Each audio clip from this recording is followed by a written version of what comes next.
Grace Agner from the Minnesota Daily. Welcome back to another episode of In the Know, a podcast dedicated to the University of Minnesota. We've got a special episode today. I'm sitting here in the podcast studio with Tyler Church and Isabella Morden Wheeldon, the Daily's incoming editor-in-chief and managing editor. Hey, guys. What's up? How's it going?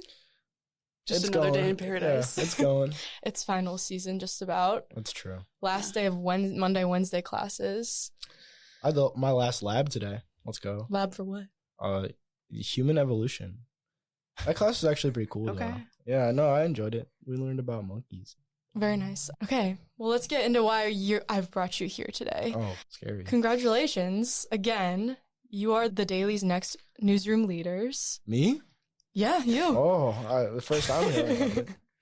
But before we talk about what's ahead for you guys, I did want to kind of go back in time a little bit and ask you a bit about what your journey at the Daily has been like. What kind of brought you to this moment where you're sitting here about to take on a new role? Yeah, started off as a reporter, started off as a junior reporter, focused mainly on politics and policy, Then I got put in handcuffs, and that kind of made me a bit more focused on what I wanted to do. So, yeah, from there, I focused pretty much entirely on university policy and politics, a little bit of crime thrown in there, and then, I became the Daily's campus editor, ran operations for campus through Operation Metro Surge. Not fun. It's not a fun time. And now I'm here now. It was a pretty cool ride. Isabella, how'd you find yourself here? Yeah, so I'm sitting in this chair because I started less than a year ago. And so I still do feel like kind of a little kid in a big adult coat with this position, but I'm really excited. I started off on Tyler's campus desk as a junior reporter. I got really interested in administration and Board of Regents stuff. I also dabbled in a little bit of crime to the best of my ability. Shout out UMPD. And then I became staff reporter, senior staff reporter, and now I'm taking on this role and I'm really excited. So I'm going to go a little bit even further back, but what drew you to journalism originally? I feel like I have an immediate answer for this because it kind of started out as just one of those things that you knew you kind of want to do. And I really liked writing. I always have. And it wasn't until my second or third year in college that I could actually use it to help people. Because one of my favorite things about writing the stuff that I write about is that you can call out people when they're doing bad things, when they're in power. And more importantly, you can help those marginalized communities. They're affected by that kind of thing. So that's, I don't know. And that definitely, I realized that even more during Operation Metro Surge. What about you? For me, it was something very similar. I mean, I've always grown up really good at writing and really good at English. I knew I wanted to help people from when I was really young. Originally, I wanted to be a meteorologist. Whoa, did not know that. And, as I was growing up, I saw a lot of disparity and, how would I say this? Just wrongdoing around me, I'd say. And, this was an opportunity in a way for me to right those wrongs, hold people accountable, as Isabella mentioned, which is a really cool part of journalism. I really like holding the people that are doing bad things accountable for their actions. Sounds like you both really feel like journalism is an act of public service. Oh, yeah. Yeah. I think if you're not doing it for that reason, then you are definitely here for the wrong reason. Well, there's gray area in that, but I'd say, yeah. You are, again, the new incoming leaders of the Daily's newsroom. What made you want to pursue those roles? Was there a moment? Was there an influence on you that made you feel like you could do it? I think to an extent, we were both thrown into this a little bit, which is not to say that we were the only selections for the job. I don't think that's completely true. But I think we both have a lot of shared values and visions for what the Daily should look like. And that is with all due respect to the past leaders. I think they've done an excellent job, but we both have a lot of the same ideas, I think. Yeah. When I was coming up as a reporter, my editor and our editor-in-chief, Liv Hines and Spencer White at the time, were both really big influences for me on what a newsroom should look like and how it should operate and the ability there was to teach and grow and learn. And that was really foundational for me. I think it really set me in a tone where I'm like, all right, I've paid my dues. I've done my work as a reporter. Now I want to bestow that onto the people who are also learning now. There's a really great opportunity for that in Campus Desk. I got to meet a lot of new people and a lot of people I was able to teach. And now I'm moving on to editor-in-chief, where I can do that with editors and the reporters below them as well. For me, it's just like giving back what I got when I first started. I second that as well, because I basically kind of joined the Daily as a whim after I was getting back on my feet from life events, and it's been like literally my entire life since then. And I feel comfortable stepping up to this position, and I want to help other people here as well. A year from now, what are you hoping to say you helped add or change in this newsroom? For me, I think it goes beyond the newsroom. I want to be able to say I helped the people in the newsroom build their resumes and build their skills as a reporter to the point where they're able to be employed professionally wherever they want to go. But at the same time, I also want to be able to say that I helped the University of Minnesota community. There's a lot of spots where that can happen, whether it be like student relations or, university administration or sports, arts and entertainment, city. Those all have like a really valuable place in that. And I want to be able to use those desks and the stories that are told on those desks to help the people at the University of Minnesota in any way, shape, or form that we can. I think something that we've been talking about a lot recently is recentering the focus on the student community. And I think it's pretty ambitious to say, like, we're going to restore the Daily back to its glory days in like 2010. But I think that is something that we had back then. That's one of our goals. One of my goals is to get to know everybody. I don't know everybody here yet, and I would like to know everybody on a name basis. I want to give every desk their time to shine. I think some desks more than others feel like they're a little bit of an island, and I really want to be in tune with what their needs are, because then I think we can improve as a whole paper. Make something special. In your guys' wildest dreams, like, what is that kind of reintegration with the student community? What does that look like to you? For me, at least, I want that to mean that the Daily has a meaningful impact on the student experience. You look back at the old magazines. I've been looking through the archives from like all the way from the 90s through 2019, just before the pandemic started and we moved online. And, a lot of our work was really deeply integrated with the community. Like, you look at our opinion section and you look at the work that our campus sections have done. And, there's a really strong tie to students and the student experience that I want to be able to give back again and have, a role in student life that means something. I think we play kind of a role now where students go to us when they know something is happening and they want to learn more. But I would like to be a place where students go when they want to know that there's something happening. When they want to learn it. Yeah. And be a place where people can be informed and up to date. I think a big part of that too is being interactive with our community. People only go to our site when they already know something's happening. That's why a lot of our breaking news stories have done really well, because they're breaking news. But this is your guys' paper. This is our university's paper. This is for you. Yeah. You should We're be your interactive. classmates. Yes, we live amongst you. Believe it or not, I'm in your walls. Anyways, but sorry. There's a few things in the works that we're thinking about how to make this paper more interactive with students. So, stay tuned. Get excited. We're going to come out of the walls. Get on your feet. Get out of your chairs. I'm going to break through your ceiling. What's interesting about what the conversations we have now and what you guys are saying is that, like, now that we don't have that literal physical piece of paper that you can find on campus, what does that look like then to have a similar impact? Yeah, I think it's so hard. The role that newspaper played to be on campus was any building you went into, whether it be the sciences, the arts, even administrative halls. There's a physical piece of the Daily there that we were on campus. And having that now, there's definitely a loss in recognition and a loss of involvement within the campus community that we've been trying to brainstorm on how to rebuild that. And I think our answer for at least right now is there's a lot of ways that we have to rebuild that. I think first and foremost, we have to meet students where they are. The reality of the situation is people are moving online. People are moving to social media.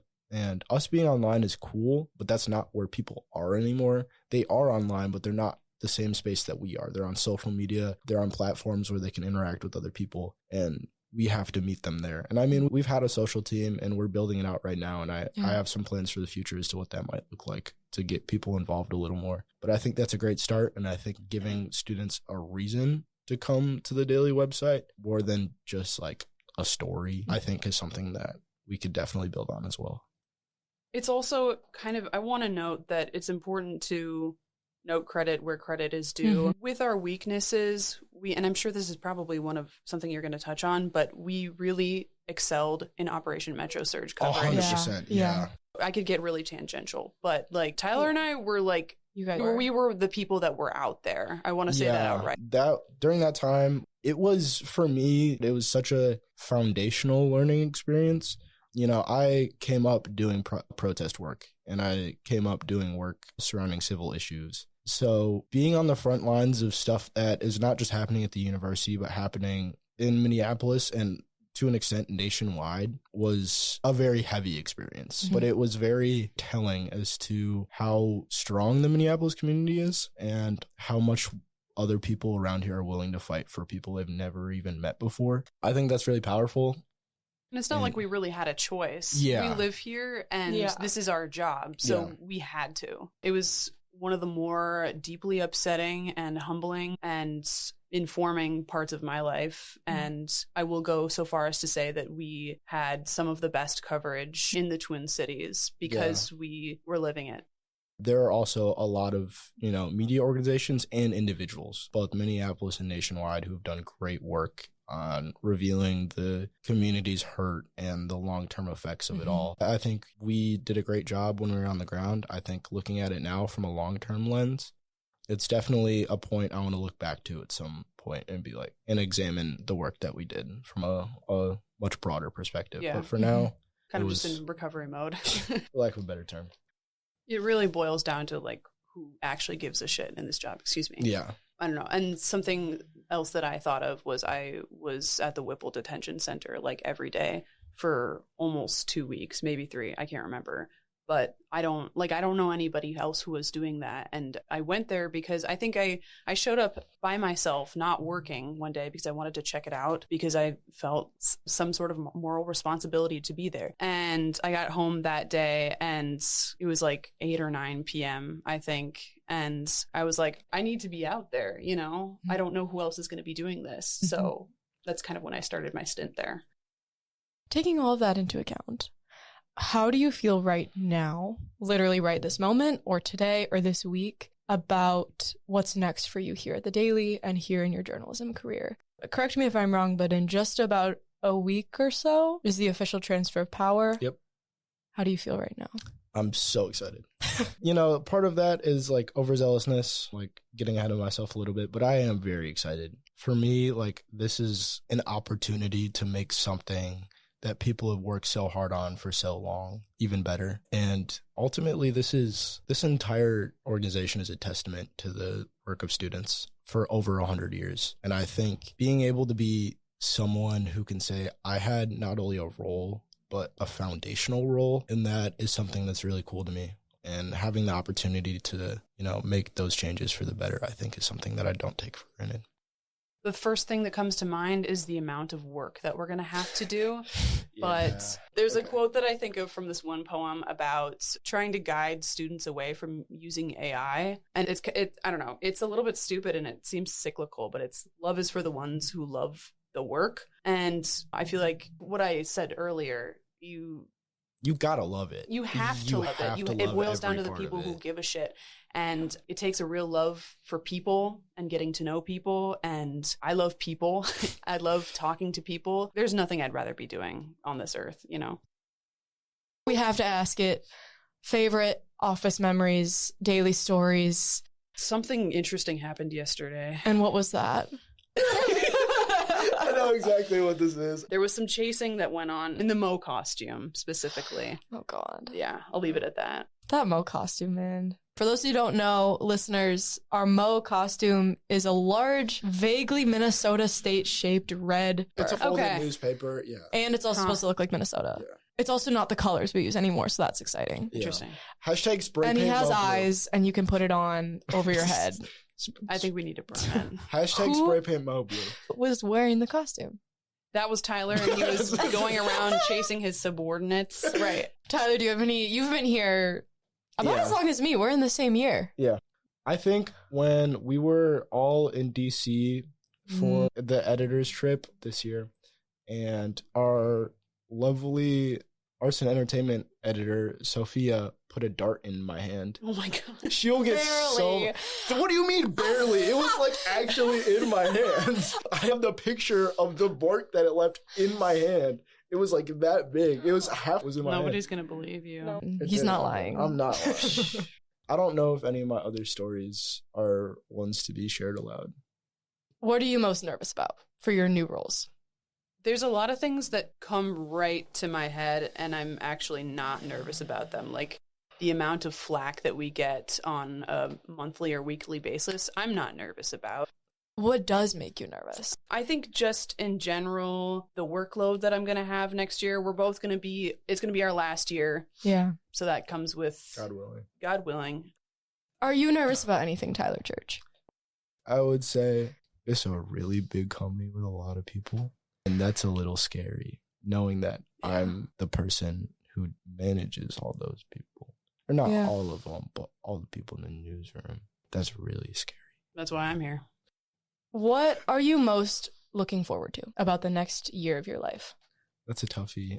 I think one of the things that I hope to enjoy most is just like the time. It's my last year, hopefully, at the university. So being able to enjoy that time and enjoy the experience is something I really want to do. This is something that I've told the reporters is like, man, I miss reporting. Like, enjoy that experience while you can. And I know once I get out of here, I'm going to go, well, I miss everything about it. So just taking that time to like soak it in and enjoy the moment. I've had issues with being able to stop and smell the roses. So really keeping in mind that like, this is the last hurrah and it's okay. I also want to enjoy the last few minutes of my time here. It'll feel like probably. Something that we've been talking a lot about is placing emphasis on the little and not so little evergreen stories that people actually do really want to read, and they really are important. And I have a tendency to step away from that, and I always want to do the big groundbreaking stories. And I am going to say I'm really excited to do more of those, and I'll try to balance it out. But like with being managing editor, I get to lead the investigative desk, and that's something that I'm really excited to put my heart into. And we have some big stories. It's a long time coming, and I'm excited to see where those go. And again, I'm also excited to get to know everybody more individually. I'm excited to get to know you both as fearless leaders, champions of the daily.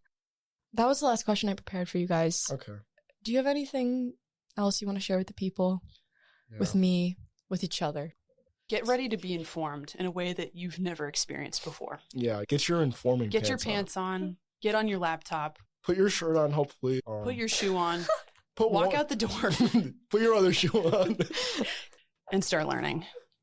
Open your email inboxes. Go look at that Minnesota Daily newsletter. Go to the Instagram. Read the Minnesota Daily News. We might just have something that you want to read. And these two sitting with me right now, Tyler and Isabella, will be running the messages you get in that inbox. So get excited. Buckle up. If you guys ever dislike the newsletter, that's Isabella. And if it's ever really funny, that's me.